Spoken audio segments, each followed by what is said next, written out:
Facebook Facebook profile post কিভাবে photo সহ করতে হয় তো আমরা এই ভিডিওতে জানবো। তো ভিডিওটি শেষ পর্যন্ত দেখার অনুরোধ রইল। আর আপনি যদি এই চ্যানেলে নতুন হয়ে থাকেন তাহলে অবশ্যই চ্যানেলটি সাবস্ক্রাইব করবেন এবং পাশে থাকা বেল আইকনটি বাজিয়ে দিবেন পরবর্তী নোটিফিকেশন পাওয়ার জন্য।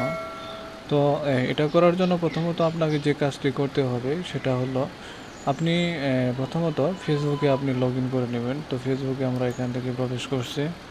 তো এভাবে ফেসবুকে আমরা দিলাম। ফেসবুকে আমরা যাওয়ার পর তো এখান থেকে আমরা আমাদের অ্যাকাউন্টে লগ ইন করে নেব। তো এখান থেকে আমাদের অ্যাকাউন্টটা লগ ইন করে নিচ্ছি।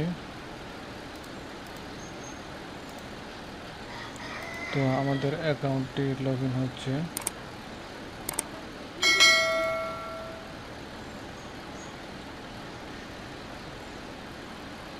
তো আমাদের অ্যাকাউন্টটি লগ ইন হয়ে গেছে। তো এখানে পোস্ট কিভাবে করবেন, তো এখানে মেনু হোম আছে, তো হোমে ক্লিক করবেন। হোমে ক্লিক করার পর এইখান থেকে আমরা হোয়াটসঅ্যাপ ইউর মাইন্ড, তো এখানে যদি আমরা ক্লিক করি তো এখানে সামথিং আপনারা কিছু লিখে দিতে পারেন। এখানে সামথিং আপনারা হাতে যদি টাইপ করে লিখতে চান, অর্থাৎ আপনি যদি আপনার গুগল ট্রান্সলেট দিয়ে লিখে থাকেন অথবা কোনো নোটপ্যাডে টাইপ করে থাকেন, সেই ক্ষেত্রে আপনারা এখানে জাস্ট এখানে পেস্ট করে দেবেন। তো আমি এটা কেটে দিচ্ছি। তো কন্ট্রোল ভি দিলাম। কন্ট্রোল ভি দেওয়ার পর এটা আমরা এখন পোস্ট করবো। তো এখান থেকে আমরা অবশ্যই এটা আমরা পাবলিক দিব।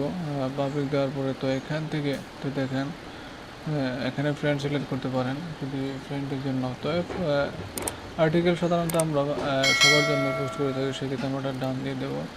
এরপরে এখানে যদি আপনারা এখান থেকে আমরা ফটো অথবা ভিডিও আপলোড করে দিতে পারবো। তো যেখানে আমরা ফটোটা রেখেছি তো আমরা এখানে পিকচারের ফোল্ডারে ফটোগুলো রেখেছি। এরপর আমরা এখানে ডবল ক্লিক করে দেবো। ডবল ক্লিক করে দেওয়ার পর এখান থেকে আমরা পোস্টে ক্লিক করে দেব।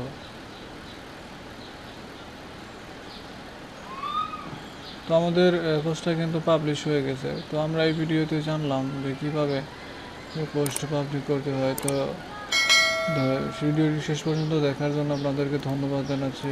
আর চ্যানেলটি সাবস্ক্রাইব করবেন এবং পাশে থাকা বেল আইকনটি বাজিয়ে দেবেন পরবর্তী নোটিফিকেশন